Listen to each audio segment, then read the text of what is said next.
Toto Wolff calls it genius. He does not mean it as a compliment. Behind the Silverstone paddock, Mercedes and Ferrari are fighting over the one thing nobody in the grandstands can see: energy. How far into each lap a car can keep feeding power from its battery. Mercedes has the edge. Ferrari does not, and Lewis Hamilton has already admitted his power fades on the straights. So when Ferrari rolls out its answer for Hamilton's home race, the reaction from the other side of the garage tells you everything. How does a car that loses power on the straights end up fastest on a track built out of straights and flat-out corners? That is the question hanging over the British Grand Prix this weekend. The answer is not horsepower. It is deployment.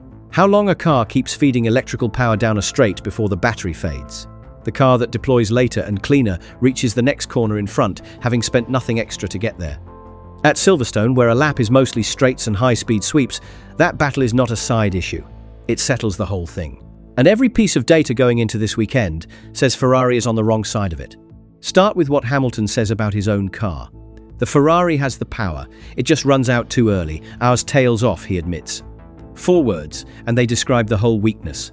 Off a slow corner, the Ferrari pulls hard, strong, competitive. Then, somewhere in the back half of the straight, the electrical side empties out, and the car goes quiet while the ones around it keep pulling. The last stretch of tarmac before the braking zone is where the lap time leaks away, not in a corner. On the part of the track where there is nothing to do but hold the throttle flat and wait for the car to run out of what it is running on. Now put that car on this track. Silverstone opens with Copse, a right-hander taken almost flat out, the kind of corner that rewards a car with energy to spare on exit. Then comes Maggots and Beckett's, a chain of high-speed direction changes that is one of the most demanding sequences in the sport, punishing anything that cannot carry speed and commitment through it. And then the track straightens out. The Hangar Straight, the Wellington Straight, 2 long, full-throttle runs where a deployment deficit stops being a theory and turns into a number on the timing screen. There is Stowe after that, another fast corner that asks the car to still have something left. Silverstone barely gives a car a moment to breathe, and almost none of it is spent going slow. This is the part that makes this track so cruel for a car like Hamilton's. Every corner exit feeds the next straight. Every straight exposes how much battery the car has left. A deficit that costs 1/10 of a second at a tighter, slower circuit costs more here, because there is simply more straight to lose it on. The weakness does not get hidden at Silverstone, it gets multiplied. And here is the detail almost everyone missed. The gap does not arrive as one dramatic loss you can point at, it arrives in slices. A car length lost out of Copse, another bled away down Hangar, another down Wellington. Corner after corner, straight after straight, until the lap is gone and nobody can say exactly where it went, only that it went. So, what exactly is Mercedes doing that Ferrari is not?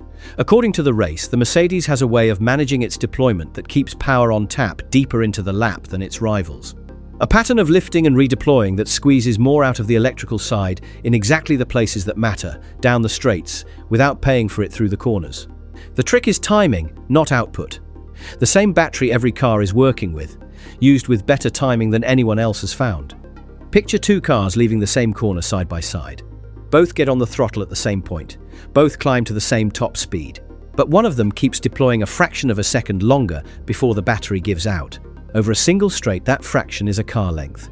Over a full lap of Silverstone with its 2 long straights and its flat-out sweeps, those car lengths stack into something you can measure in tenths. And tenths, at this level, are the whole game. They are the difference between pole position and the 3rd row, between leading a race and spending it stuck in traffic, breathing someone else's dirty air. This is what Toto Wolff is smiling about, and it is why, when Ferrari's answer showed up in the paddock, Wolff reached for that loaded word: genius. The kind of compliment that is really an accusation. The sort of thing one team boss says about another when he suspects they have found something clever and wants the whole pit lane to know he noticed. Mercedes believes its deployment edge is locked in for this weekend. Kimi Antonelli leads the championship by 46 points, and a large part of the reason he leads is that his Mercedes does its very best work on tracks shaped exactly like this one. Take the car that is strongest on straights, and bring it to the track that is mostly straights, and the math writes itself. This edge does not show up for one weekend and then vanish. It runs through the entire Mercedes season. Antonelli does not lead the standings off the back of one dominant Sunday. He leads because the car keeps finding time in the same place, race after race, on the straights, where its deployment holds when everyone else's fades. Ferrari has watched it happen all year and never had a clean answer for it. Every rival on the grid would take that deployment pattern in a heartbeat if they could see exactly how it works. They cannot. That is the part that stings. The advantage is sitting right there on the timing screens for anyone to read, and nobody outside the Mercedes garage can copy it. Pay attention to this next part, because it explains everything that follows. Mercedes did not think Ferrari had a real answer, not this weekend, not before the summer break. And on the engineering side, they had every reason to be confident because of what Ferrari physically cannot do right now. Ferrari cannot fix the engine. Not in July.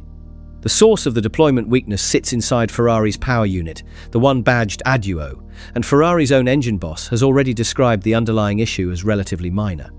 That word does a lot of quiet work. Minor means there is no dramatic in-season rebuild coming, no overnight cure waiting in a truck in the paddock. The FIA benchmark that measures every manufacturer's engine placed Ferrari more than 4% behind the Red Bull unit, a gap large enough that Ferrari was handed 2 upgrade tokens to spend on closing it. But the real fix, a redesigned turbocharger, is not on the car at Silverstone. It has been pushed back. Zandvoort at the earliest, and more realistically Monza after the summer break. Those 2 tokens are not a small thing, and they are not a large thing either. They are enough to chip at the gap, not enough to erase it. And spending them takes time. Wind, tunnel hours, dyno runs, sign-off, none of which fits inside a single July weekend. So Ferrari faces a choice it has already quietly made. Save the real cure for after the summer, protect the development, and simply get through the tracks in between. Silverstone is one of the tracks it has to get through, not win on paper, get through. So read the situation the way Mercedes reads it. Ferrari arrives at Hamilton's home race carrying the exact weakness that Silverstone punishes harder than almost anywhere else on the calendar, and it has no way to solve that weakness with raw power for another 2 months. It cannot out-deploy the Mercedes. It cannot outpower the Mercedes. On paper, at this circuit, the weekend is decided before a single lap is turned. And that is a strange, uncomfortable place for Ferrari to be sitting, because the team has just tied its entire future to this exact car. Ferrari confirmed Hamilton stays through 2027. Vasseur made the commitment public. The partnership everyone talked about for a solid year is now locked in for another season. But the engine that is supposed to carry that partnership to the front is the same engine that goes quiet at the end of every straight. The driver Ferrari built its entire future around, at the team he chose, in a car that runs out of breath on the one part of the track where breath is everything. That is the setup going into Silverstone. On every spec sheet that matters, Ferrari is bringing a knife to a straight-line fight. And the standings make the stakes plain. Antonelli sits on top of the championship with a 46-point cushion. Hamilton sits third. Close enough to still see the fight, far enough that a weekend like this one carries real weight. Lose ground at a track that flatters the Mercedes, and the title drifts further out of reach before the circuits that actually suit Ferrari ever arrive. Take a result here at a place built to hurt this car, and the whole second half of the season starts to look different. That is what Ferrari is dragging up the hill at Silverstone, not just a race, a season that is starting to slip. If you want the actual engineering story behind every race, and not just the highlights reel, subscribe. This channel pulls apart the data that decides these weekends, and this one is getting stranger by the hour. Because everything laid out so far points to one conclusion. Ferrari has already lost this weekend before it starts. The next part is where that conclusion falls apart. If Ferrari cannot fix the engine, and it cannot, then the only place left to find lap time is everywhere else on the car. And that is exactly where Ferrari went looking. When you cannot add power, you stop trying to win the straight, and you start trying to lose less of it. There is no single part you can photograph here. The plan is a philosophy for the entire weekend.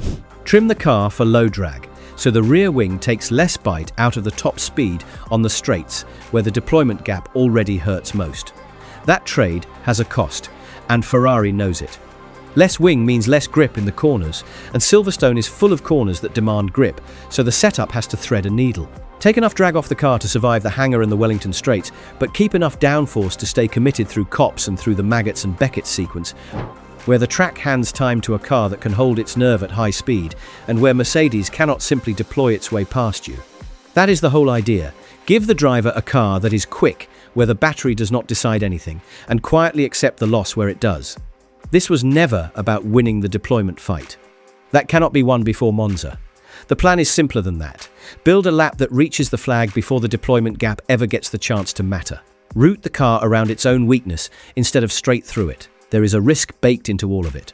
A car trimmed for the straights gives up grip everywhere else, and if the balance tips too far, the driver pays for it in the exact corners that make Silverstone what it is. Too little wing, and the car slides through maggots and beckets and hands straight back everything the straights just saved.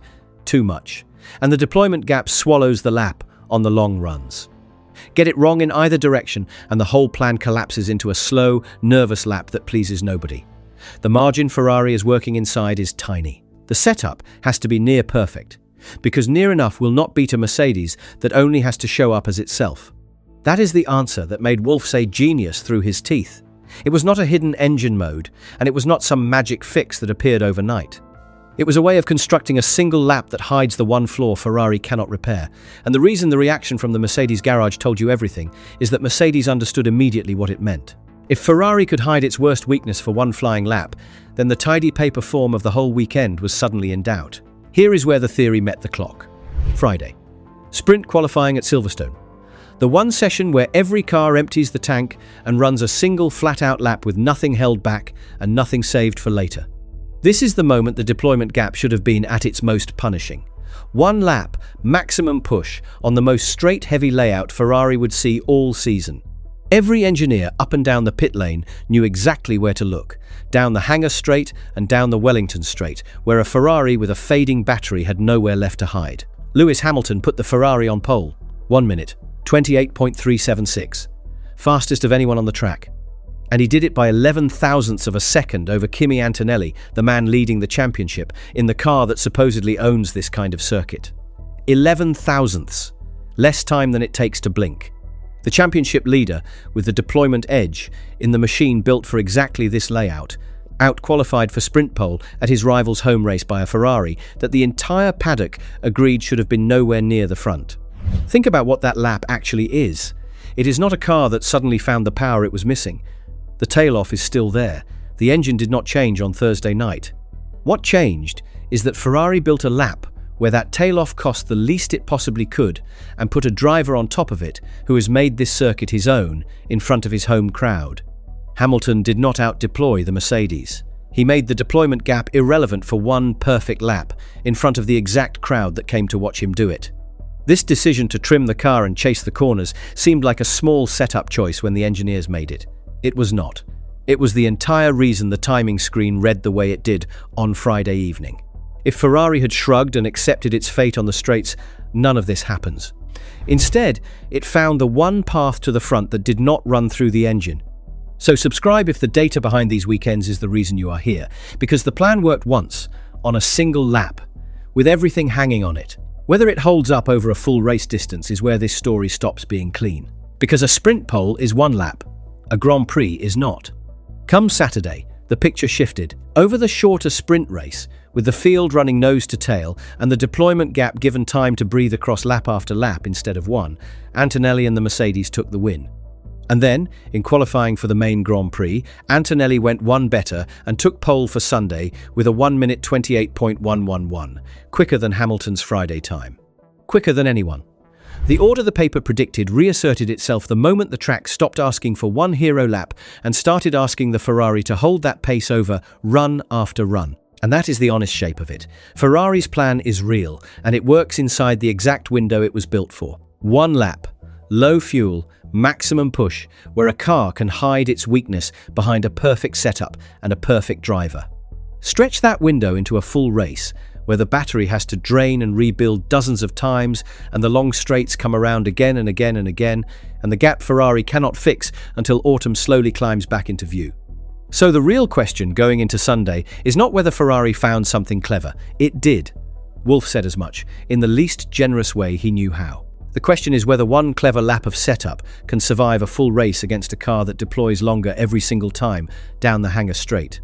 Hamilton starts near the very front at his home race, in a car engineered to punch miles above its engine, chasing a championship leader whose only real advantage is the exact thing Ferrari cannot take away before Monza. 46 points down in the standings, sitting third, with a home crowd that has roared him on at this circuit for years, Hamilton has every reason to throw everything at this one. The British Grand Prix runs on Sunday. Antonelli holds pole. Hamilton holds the crowd, the setup, and a plan that has already done the impossible once this weekend. Whether it can do it a second time across a full race, with the straights coming for him lap after lap, is the entire reason to watch. This one is not decided, not even close.